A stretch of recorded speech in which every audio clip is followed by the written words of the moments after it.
കാസർഗോഡ് ജില്ലയിലെ മഞ്ചേശ്വരം മണ്ഡലത്തിലെ സോങ്കാർ എന്ന സ്ഥലത്തിലെ അവസ്ഥയെ പറ്റി പറയാൻ ഞാൻ ഇപ്പൊ വിളിക്കുന്നു. ഞങ്ങളുടെ നാടിന്റെ അവസ്ഥയെ പറ്റി ഒരു വികസനം എന്നത് എന്തെന്ന് പോലും അറിയാത്ത ഒരു നാട്. എല്ലാ മാസം 2 മാസം കൂടുമ്പോൾ ഗ്രാമസഭ എന്നൊരു പരിപാടി വെക്കും, അതിൽ ചർച്ച ചെയ്യും, അതിൽ ആവശ്യങ്ങൾ ഉന്നയിക്കുകയും അവരതൊരു പേപ്പറിൽ എഴുതിയെടുത്ത് കൊണ്ടുപോവുകയും അടുത്ത ഗ്രാമസഭയ്ക്ക് അതുപോലെ വന്ന് വീണ്ടും അതേ പ്രശ്നങ്ങൾ എഴുതി കൊടുത്തുകൊണ്ട് പോകുന്ന ഒരു പരിപാടിയല്ല. ഒരു കാര്യത്തിനും കൃത്യമായിട്ടുള്ള പരിഹാരം കണ്ടെത്താൻ ഇതുവരെ കഴിയാത്ത ഒരു പഞ്ചായത്താണ് മംഗൾപാടി പഞ്ചായത്തിലെ സോങ്കാർ എന്ന സ്ഥലം. ഇവിടെ ഒരു അംഗനവാടി എന്ന് പറഞ്ഞാൽ ചെറിയ കുട്ടികൾ പഠിക്കുന്ന സ്ഥലം. ഈ കുട്ടികൾ പഠിക്കുന്ന സ്ഥലത്ത് ഒന്ന് മൂത്രമൊഴിക്കാൻ പോവാണെങ്കിൽ അവിടെ ബാത്റൂം ഇല്ല മര്യാദക്കുള്ള. അതിന് പുറത്ത് പോയിട്ട് പബ്ലിക്കിൽ എവിടെയെങ്കിലും ഒഴിക്കണം. ഒന്ന് വെള്ളം കുടിക്കണം എന്ന് വെച്ചാൽ ആ അംഗനവാടിയിൽ വെള്ളമില്ല. അടുത്ത വീട്ടുകളിൽ നിന്ന് അവിടെ താഴെ പോയി കൂരിയെടുത്ത് വെള്ളം കൊണ്ടുവരണം. കിച്ചണിൽ നിന്ന് ഫുഡ് ഉണ്ടാക്കാൻ വെച്ചാൽ മര്യാദക്ക് കിച്ചണിൽ വെളിച്ചമില്ല, മര്യാദക്കുള്ള പാത്രങ്ങളില്ല. ഇങ്ങനെയുള്ള ഒരു അംഗനവാടിയിലാണ് ചെറിയ കുട്ടികൾ ഇന്ന് സോങ്കാർ എന്ന് പറഞ്ഞ സ്ഥലത്ത് പഠിക്കുന്നുള്ളത്. ഇത് ശ്രദ്ധിക്കാനോ ഇതിനെപ്പറ്റി ചർച്ച ചെയ്യാനോ പഞ്ചായത്ത് അംഗങ്ങൾക്കോ അല്ലെങ്കിൽ ബാക്കിയുള്ളതുമായി ബന്ധപ്പെട്ട ഉദ്യോഗസ്ഥർക്കോ സമയമില്ല. എല്ലാവരും പല പല മീറ്റിംഗിലായിട്ട് തിരക്കിലാണ്.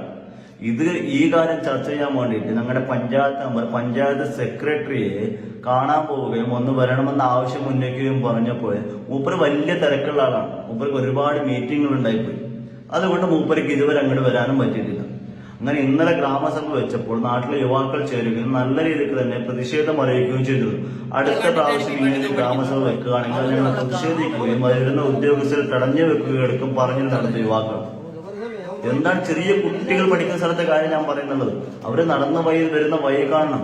മൊത്തം വൈദ്യുതി വീയാറായിട്ടുള്ള അവസ്ഥ. ഞങ്ങൾക്ക് പോലും മര്യാദയ്ക്ക് നടന്നു വരാൻ പറ്റാത്ത അവസ്ഥയിലൂടെയാണ് ആ കുട്ടികൾ നടന്നു വരുന്നത്. എപ്പോഴാണെങ്കിലും വൈദ്യുതി വീയാവുന്ന അവസ്ഥയിലുള്ള റോഡുകൾ. ഇതിലേക്ക് ആരാണ് ഉത്തരവാദി? ഇതൊക്കെ ശ്രദ്ധിക്കാൻ ആരാണ് ഉള്ളത്? ആ നാട്ടിലെ യുവാക്കൾ അധികവും നാടിന് പുറത്തു പോയി ജോലി ചെയ്യുന്നവരായതുകൊണ്ട് തന്നെ അവർക്ക് ഇതിന് ശ്രദ്ധിക്കാൻ പറ്റുന്നില്ല. പക്ഷെ ഇതിന് ശ്രദ്ധിക്കേണ്ടുന്നവരെവിടെയാണ്?